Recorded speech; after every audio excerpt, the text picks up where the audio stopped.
tersebut. Halo, jadi kami dari kelompok 4 dengan membawa materi yaitu pengadaan pegawai. Di sini kami akan presentasikan tentang materi yang akan kami bawa. Sebelum itu, izinkan kami untuk memperkenalkan diri terlebih dahulu, mulai dari Baik, perkenalkan nama saya Salma Al-Fatihah absen 34. Nama saya Cacat Kasastia Tenggara nomor absen 2. dan nama saya Kadek Gita Cahyani Putri nomor absen 14. Saya Nikola Karimia Putri nomor absen 18. Nama saya Pangdara Sudi Putra, nomor absen 29. Nama saya Gili Ramadita Saputra, nomor absen 6. Nah, jadi di sini kami akan langsung mulai dengan materi yang akan kita bawa yaitu pengadaan pegawai. Yang pertama ada pengertian. Jadi, pengertian bisa dijelaskan? Sebelum kita masuk ke materi yang udah, kita langsung pengertian dari pengadaan pegawai. Pengadaan pegawai merupakan kegiatan untuk mengisi kebutuhan jabatan yang kosong seperti jabatan administrasi, jabatan operasional, dan jabatan fungsional peraturan. Selanjutnya, bagian-bagiannya akan dijelaskan oleh teman-teman. Baik, selanjutnya dalam pengadaan pegawai terdapat beberapa bagian-bagian atau bagian untuk kita tidak dilakukan.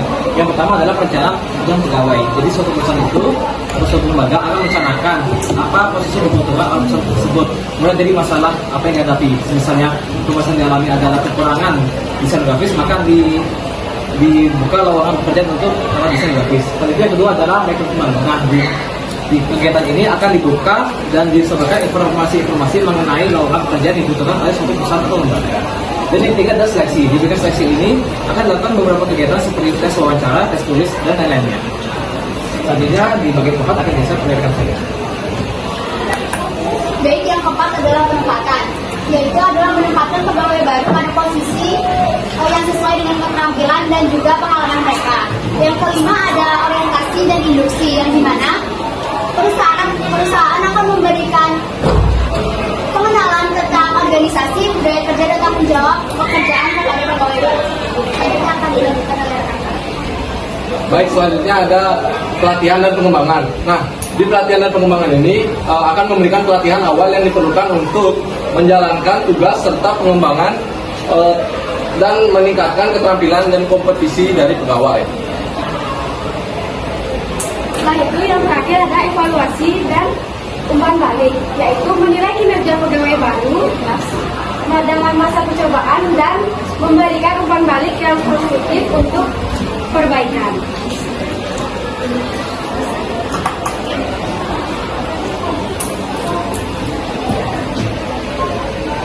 Oke, di sini selanjutnya masuk ke dalam bagian contoh-contoh. Nah, jadi contoh-contoh dari pengadaan pegawai. Yang pertama itu perusahaan pasti meminta yang namanya CV. Jadi kita yang pertama yaitu membuat CV.